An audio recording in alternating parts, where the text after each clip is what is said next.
400 subscribers के लिए thank you and start करते हैं part 17 of the black clover series recap के साथ। तो लास्ट वीडियो के एंड में हमने देखा था कि लू स्पैरो आस्टा को ऑलमोस्ट मारने ही वाला होता है, बट तभी यूनो उसे वहां से टेलीपोर्ट करके बचा लेता है। अब आगे कहानी कंटिन्यू करते हैं विद चैप्टर 321 जिसका टाइटल है एक्सक्यूजेस। चैप्टर की स्टार्टिंग में हम देखते हैं कि सेके पूरी तरह फ्रीक आउट हो चुका है। वो कहता है मुझे किंग ने यहाँ सिर्फ मरने के लिए भेजा। मैं ऐसे मॉन्स्टर के आगे फंसा हुआ हूँ जिसने सारे कैप्टन्स को इतना इजीली डिफीट कर दिया। मेरा अंत यहीं पे होने वाला है। लेकिन आस्था और यूनो अभी भी लूसिफेरो से कैसे फाइट कर पा रहे हैं। हम देखते हैं कि लूसिफेरो यूनो से कहता है कि आस्था को मेरे हवाले कर दो, बट यूनो उस पे कॉन्टिन्यूअसली अटैक करता जाता है। यूनो रियलाइज करता है कि उसके अटैक्स लूसिफेरो को हिट तो कर रहे हैं, लेकिन लूसिफेरो की ओवरवेलमिंग पावर की वजह से उसे यूनो के अटैक्स महसूस तक नहीं हो रहे। यहाँ से हम देखते हैं कि मेरलियोना भी कॉन्टिन्यूअसली लूसिफेरो पे अटैक्स कर रही है, और वो दूसरा डेविल कहता है कि ये चीज काफी वियर्ड है क्योंकि मेरलियोना जितना फाइट कर रही है उसका मैजिक उतना बढ़ रहा है। यूनो आस्था को वहां से उठा के मिमोसा के पास लेके जाता है जहाँ पे सेके भी प्रेजेंट होता है। सेके कहता है कि यूनो इसलिए स्ट्रांग है बिकॉज वो स्पेड किंगडम का प्रिंस है और मुझे यहाँ से जल्दी निकल लेना चाहिए। वो मिमोसा से कहता है यो क्यूटी, हम दोनों यहाँ से भाग जाते हैं, तुम्हें पता है मुझे किंग ने खुद एक्नॉलेज किया है। मिमोसा आस्था को हील कर रही होती है और वो सेके से कहती है कि अपना मुंह बंद रखो। मैं आस्था को लेके अभी यहाँ से भाग जाती, बट मुझे पता है कि वो ऐसा नहीं चाहता। आउच, बाइका शुरू होने से पहले ही कट गया। सिके कहता है कि ये आस्था है क्या? जब मैं अपने टाउन में था तो मुझे सब वहाँ पे बॉस मानते थे। काश मैं इससे कभी मिला ही नहीं होता। ये सब इसकी गलती है। यहाँ से मिमोसा कहती है कि मेरा मैजिक खत्म हो रहा है और आस्था अभी थोड़ा सा भी हील नहीं हुआ है। हम देखते हैं कि आस्था वापस फाइट करने के लिए उठ जाता है और मिमोसा उसे रोकने की कोशिश करती है, लेकिन अपने आस्था भैया कहाँ मानने वाले हैं।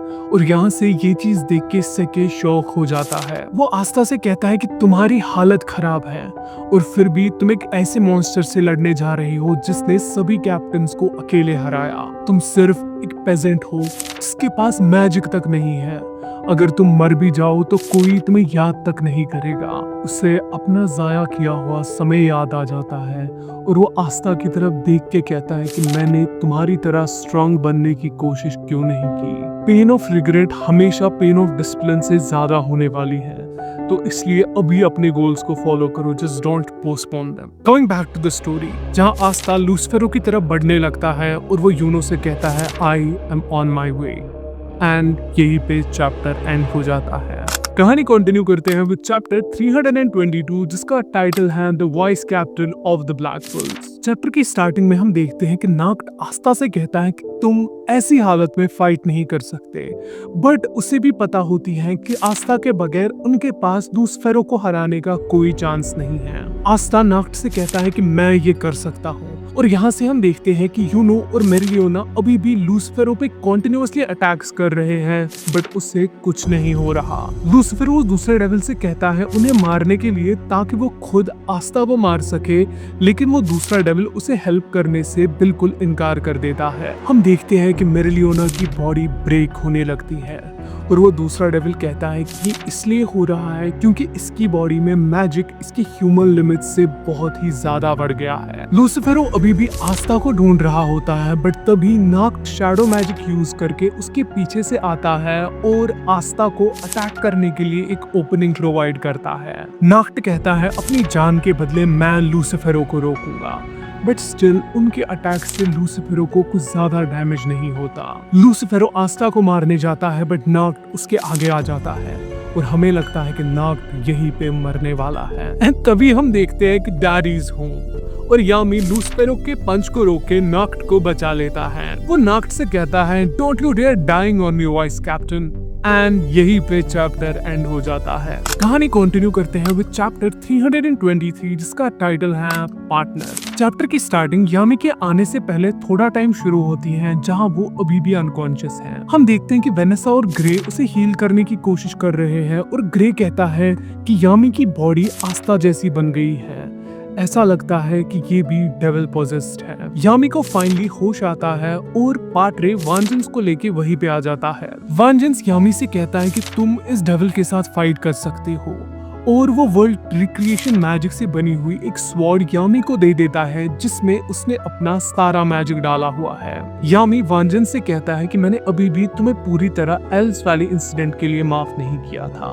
बट सिंस हम दोनों को इन्होंने एक साथ किडनैप किया, सो आई गेस अब हमारे भी सब ठीक है। कहानी प्रेजेंट में ट्रांजिशन करती है जहाँ लूसीफेरो यामी से कहता है, ओह तो तुम वो डार्क मैजिक वाले हो, मैं तुम्हें बाद में देखूंगा। वो उन्हें एक दूसरा पंच मारता है जिससे यामी और नाउट दूर जाके गिरते हैं और वो खुद आस्था की तरफ जाने लगता है। बट तभी जोरा और सेकर आके उस पे अटैक करके उसे रोक लेते हैं और यहाँ से यामी नाक्ट से कहता है कि तुम्हें अपनी लिमिट्स को सरपास करना होगा, मैं तुम्हें फिर से नहीं बचा सकता। नाक्ट यामी से कहता है कि मुझे अपनी मौत से फर्क नहीं पड़ता, मैंने तुमसे मॉर्गन को छीना, सो प्लीज मुझे मरने दो। मैं नहीं चाहता कि मेरे लिए कोई भी अपनी जान खतरे में डाले, स्पेशली तुम्हारे जैसा एक इरिप्लेसेबल दोस्त। यामी मॉर्गन से कहता है, क्या तुम बेवकूफ हो, तुम्हें अभी जीना है ताकि तुम मॉर्गन के लिए और भी ज्यादा लोगों की हेल्प कर सको।